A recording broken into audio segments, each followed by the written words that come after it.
Bali na wasalimu kwa jina la Yesu Kristo. Naitwa mchungaji wa taifa Nabii Mikaya Komando Mashimo. Ni muda mrefu sana sikuweza kuzungumza na vyombo vya habari kwa sababu nilikuwa nasubiri wakati wa Bwana utimie. Na Bwana ameniruhusu sasa rasmi kuanza safari yangu ya kutoa elimishi kwa Watanzania na wasio Watanzania. Kwanza kabisa leo ni tarehe 23 ya mwezi wa 12 2025. Naomba niwape salamu za Christmas. Sisi wa Kristo tunakwenda kwenye Christmas. Nina kila sababu kuwapongeza Watanzania wote wa dini zote, Wakristo kwa Waislamu na wasio na dini. Tunaenda kwenye sikukuu ya Christmas. Christmas ina tafasiri ya kufanyaje, ya kuzaliwa kwa Mwokozi wetu Yesu Kristo. Na anapozaliwa Yesu Kristo inakuwa ni fundisho kwetu sisi wanadamu ya kwamba Yesu azaliwe upya mioyoni mwetu. Sema haleluya. Waandishi wa habari msemeni amina. Kwa sababu ni jambo la neema. Kwa na kila sababu ya kuwapongeza Watanzania kuwa na moyo wa subira, moyo wa utulivu, moyo wa amani, kwa namna ambavyo tumekuwa washiriki wa amani na utulivu. Kusema kweli, Mungu awabariki sana na neema ya Bwana iwe pamoja nanyi. Lakini pia viongozi wa dini, viongozi wa serikali wakisema 1, 2, 3 kwa yotokea yote kwa yote, Mungu awape faraja ndugu wote ambao waliopoteza ndugu zao. Mungu awafariji na Mungu awape neema hiyo ya uvumilivu. Lakini vile vile nimeona baadhi ya viongozi wa serikali nao wakisema haya yaliyotokea na kadhalika. Pia Mungu atubariki na atupe moyo mkuu. Wengine pia walipoteza mitaji, biashara zao mbalimbali, lakini yote kwa yote Mungu awabariki, Mungu awape neema ndogo mingine ili ya kupata hiyo mitaji mingine. Bwana awape neema ya kufanya vizuri. Na yote kwa yote naomba pia nimpongeze mzee wangu mchungaji Kitime. Mchungaji Kitime huyu ni katibu wa kanisa huu ni wa baraza la teki. Nimpongeze. Amekuwa ni sehemu ya baraka sana. Amekuwa ni mtumishi bora kabisa. Anazungumza kwa lengo ambalo ni jema kabisa moyoni mwake. Nina kila sababu ya kumpongeza kwa yote anayozungumza.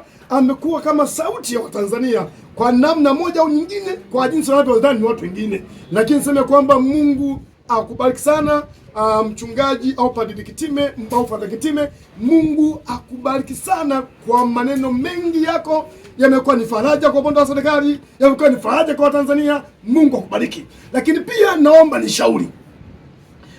nishauri, lakini pia hata siku leo nilimuona mtumishi wa Mungu mzee wangu mzee Warioba. Huyu amekuwa waziri mstaafu wa Jamhuri ya Muungano wa Tanzania. Pia kuna maana kazungumza kwa uchungu sana, akasema mambo mengi kwamba namnukuu, alisema kwamba watu waliouawa siku ya uchaguzi 2025 ngapi kwa 29 sio 2010 Oktoba, kwamba walikuwa ni wengi kuliko watu wa Kagera. Sasa basi hapa naomba nifundishe jambo la busara na niombe kitu kimoja kizuri. Taifa letu limepita mapito mengi.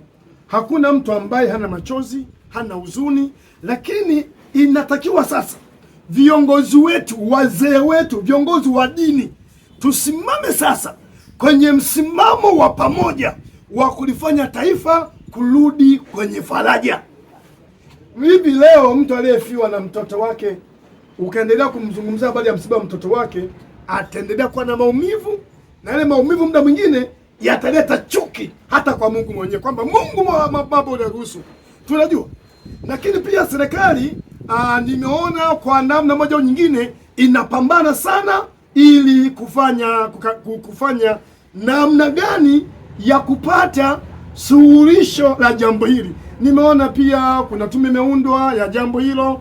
Mimi ningefikiri kwa kipindi hiki viongozi wa dini, Waislamu kwa Wakristo, hebu tuwe kitu kimoja kwanza, ili tuilinde amani yetu, tuimize amani yetu, ili Watanzania tusimame kwenye umoja. Ile tume ambayo pia imetengenezwa ili kuchunguza mambo haya, tusubiri pia majibu yake. majibu watatuletea majibu gani?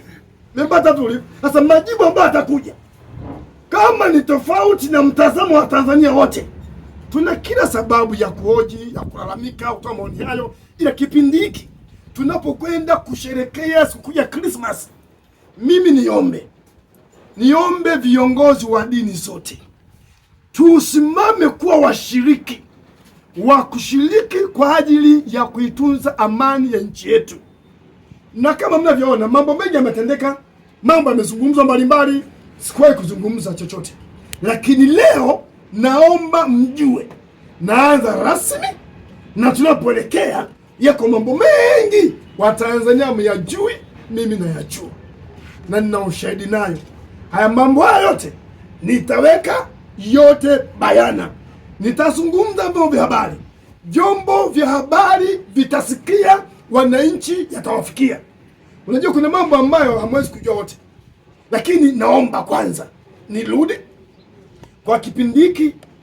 Mzee wangu Warioba, kuna vitu ambavyo amekizungumza, of course kina uchungu ndani ya moyo wake, lakini kipindi tulichonacho hiki kisiwe kipindi sasa cha kuendelea Watanzania kututwisha mizigo. Unaelewa? Mizigo mingine ya maumivu, mizigo ya mateso, mizigo ya kutuumiza. Hebu wazee wetu tufanyike kuwa faraja. Sawa ndugu zangu, viongozi wa dini wa makanisa yote, viongozi wa dini wa makanisa yote, Roman Catholic, KKT, TAG, Moravian, wa Sabato, wa Pentecoste, yani makanisa yote na dini zote, tuungane tuwe kitu kimoja.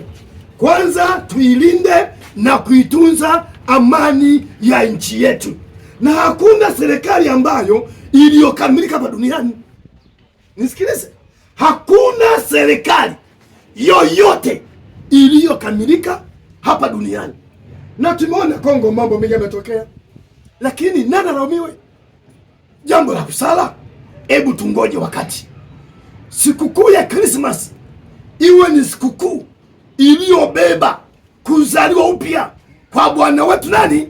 Yesu Kristo, aliye Bwana na Mwokozi wa maisha yetu. Nirudi tena kumwomba mzee wangu Warioba na mtumishi wa Mungu kiongozi wangu Father Kitime, kipindi hiki hebu tuendelee sasa kuwajoini Watanzania wasimame kuwa kitu kimoja. Narudia, hakuna siyejua yaliyotokea. Tunajua, watu wanajua, na tunaendelea kusubiri majibu sahihi kutoka kwenye mamlaka. Maandiko yanasema hivi, kila mtu na atii mamlaka iliyopo nitakayo kuwako. Kwa viongozi wa dini, nahitaji tuwe kitu kimoja.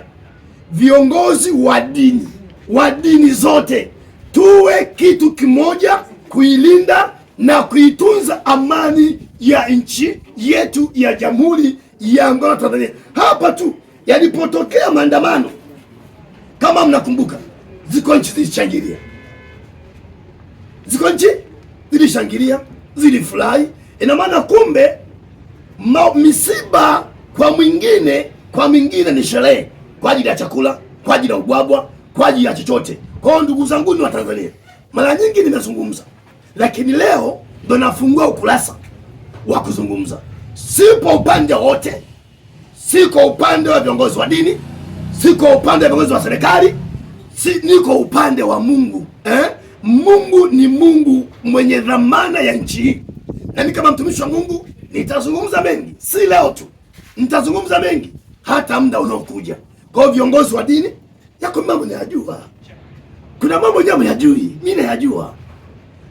Na kama maumivu, wengi tumeumia, wengi wameumizwa, lakini tusichukulie kama fimbo sasa ya kuendelea kuhamasishana uchungu. Tunakumbushana maumivu, tunakumbushana matatizo. Hapana, tunatakiwa sasa hivi tuijenge na tusimamia muhimili wa amani ya nchi yetu. Unajua haki huinua taifa, pasipo haki taifa inaangamia. Sasa basi nirudie kwa viongozi wa dini, hasa tuwe kitu kimoja. Kwanza tunapoelekea Christmas, mimi ni mchungaji, wa kanisa la National Christian Assemblies, na ndiyo mchungaji kiongozi na ndiyo founder wa huduma hiyo.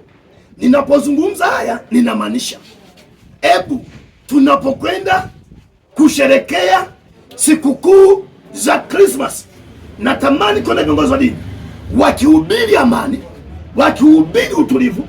Natamani kuona wanasiasa wakihubiri amani, wakihubiri utulivu. Natamani kuona viongozi wa serikali wakihubiri amani, wakihubiri utulivu, kwa sababu utulivu ndio tuni yetu. Yaani Yesu Kristo akazaliwa upya kwenye mioyo yetu. Bwana apewe sifa. Ndugu zangu waandishi wa habari, naomba kwa haya myachukue munifikishie kwa Watanzania.